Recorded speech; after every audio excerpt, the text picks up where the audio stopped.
morning guys. So finally nakagawas sa Tasdalan. And today is December 16, 2022.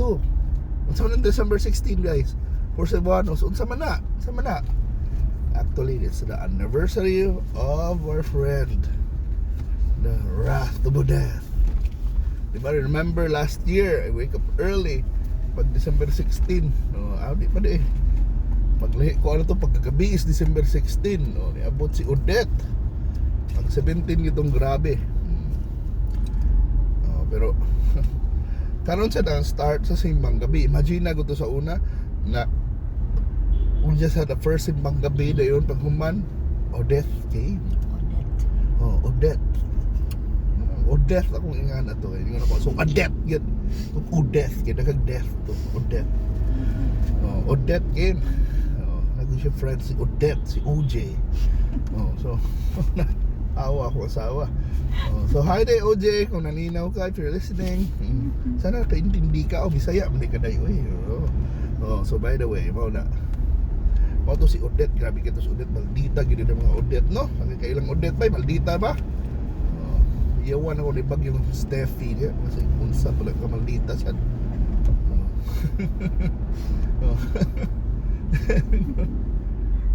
Mau na guys, kuyaw ka na ba eh. So mau to, grabe kayo, look at us now.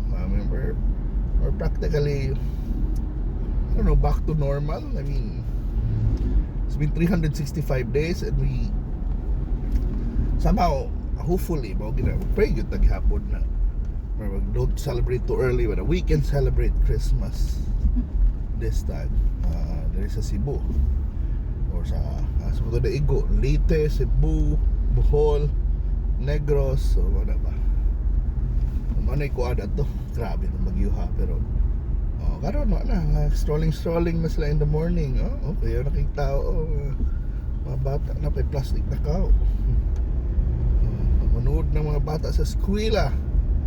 Mag Christmas party by the way today, kasi most likely sa mga public schools or even in private schools, today is gonna be the last day of classes for the year. Balik lang, New Year na. Diba? Mauna akong paborito sa una na Christmas break na yan.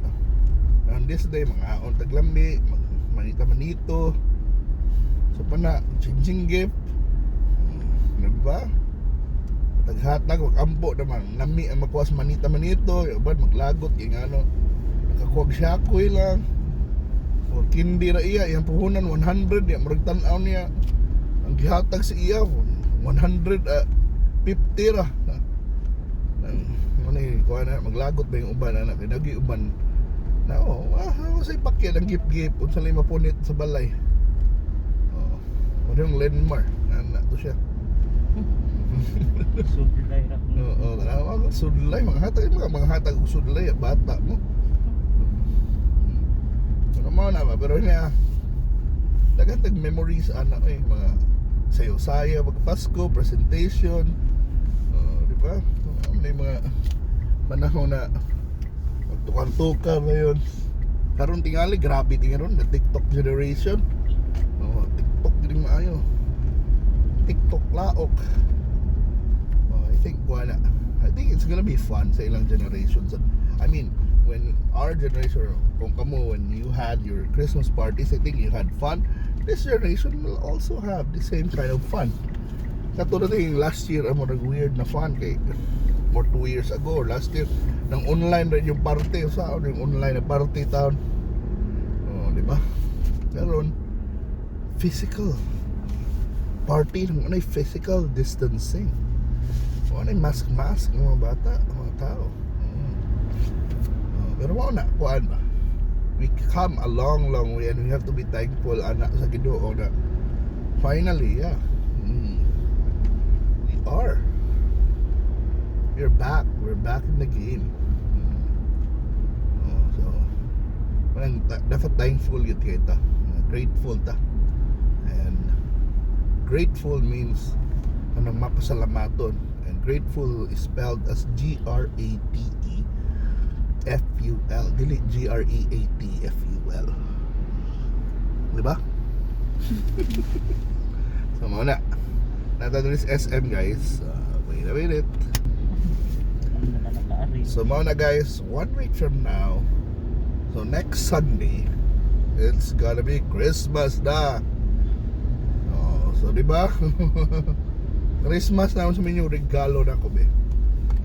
Habang kuan dyan, pachikas dyan. May lingaw ron kay inyo mga pag-umangkon or mga kinugos. Hindi na mga kwarta o mga nag-Gcash. So bisag layo ka, di ka kaskapo kaysa una. May problema, di na magkita. Why regalo? Karon o message na nimo eh. Uncle Enmar, my number is 091. Tangi nag-Gcash. Reklamo pa kung 20 ra ihatag. Imagine ana bay, kasuway mo ana bay na imong mga maguwang bay tagaan og 500 lang dukaya. Imo kay manghod kaya bata pa ka. Tay mga maguwang mga high school na ya, ikaw elementary pa. Tagaan kag 20 bay. Sa may yung bation bay. Sus, napto ko kay ila bay nga ana bay na di ko siya kalimot to yung auntie na yung ana. Tagaan ko siya 20.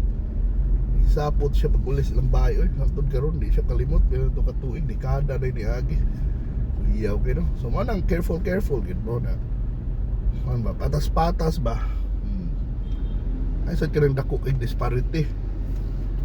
Maybe malipay to siya kung 50 ang gihatag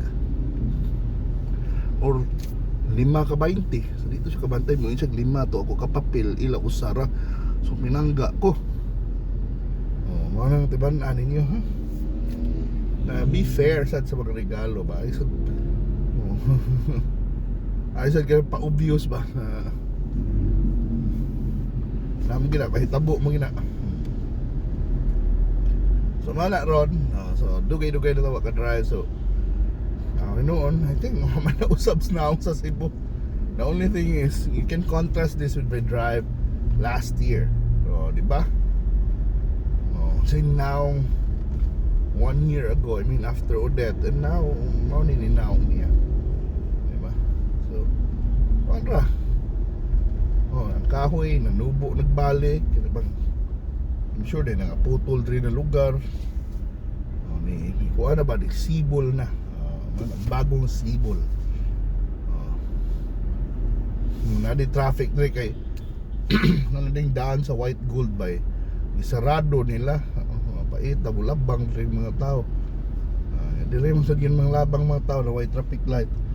So it's gonna be a challenge mo ni bago lang sa traffic dire because nahugma ng White Gold. Nahugma is it wasn't really kuan ano mang ilan ang gigubay o pala natarong ang debris ba wa pa lagi clear ang daan na di should ano na may ngani ni dire kay sus kuan mga tao na una pagtitingali na guban dire sus manin na naguban ay na platan ni or na platan tangan mag roller blades ilang kuan sa kanan. So ang gasolina 60 na lang, diesel 63 na lang, 62 ay mahal eh, kung discounted to 70 na. Pero ninaog na, it's like 70 pesos na lang. So it is good. Hangin sa labas. Right, ako na. Maulit na pagpasko na, hapit na New Year. Palit na sa bagong brief, bagong tupi. And there is a Cebu, the celebration never ends para kay it's longer because on the third week or third Sunday of January, it's gonna be Sinulog. Na. So, kita sa itong kadalanan mo transform na. Unfortunately, ito na sa SRP, I don't know. Hanahan ko bukuan. Saan ko pag-adto dito? Saan mo, palit kong motor or bisikleta. Dako din akong bagta ko, bisikleta ko. Layo kayo na eh.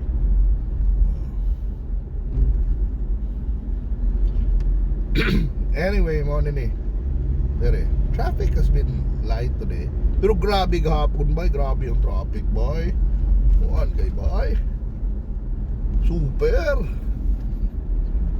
kayong traffic gahapon. Ginaguan. Akong amigo. Akong naghuwat kag bus ato. Oh, makauyab na lang tingali ka. Wa pa mo abli ka kauli. Grabe na ka na stranded. Nababaw ni kuya usahin rin. Manuwan ba? Ano mag-remind me about Odette.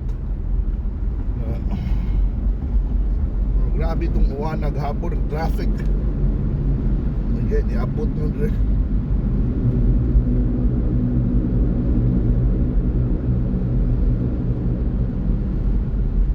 Mauna, tas tunnel. Cebu South Coastal Road tunnel. So laban na gina nila.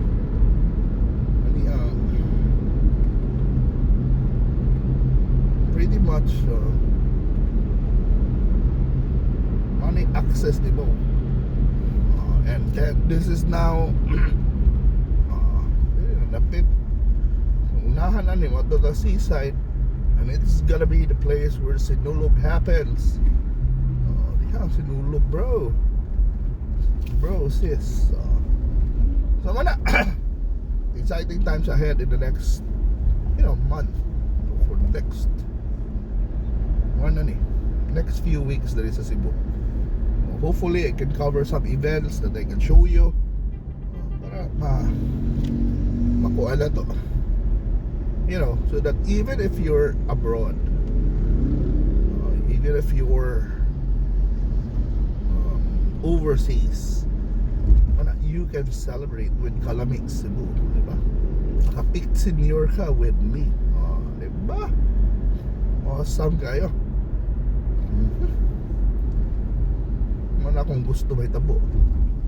And we pray that we will be blessed with good weather, not tayo means, not tayo logistics, diba? To cover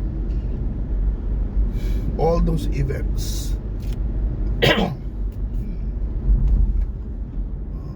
Anyway, guwapa kayong Cebu. Nindot kayong kabuntago na to. This is the morning drive, and I'm really thankful na naamo dre. May kuyog ta. Because on this morning drive, nakabalik na tas dala na sa nakakita. Pas busy lang yun ko last few weeks. So sa taga-drive kayo, kung drive na, ngit na.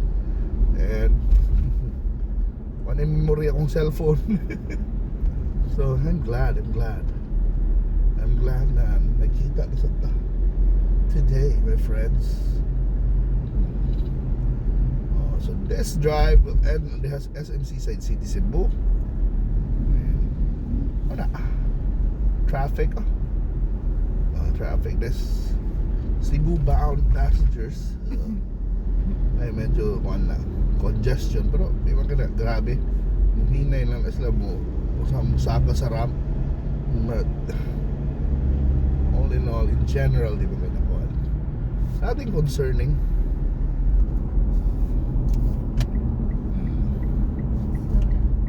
Pedestrian crossing, that's why pedestrian crossing, right?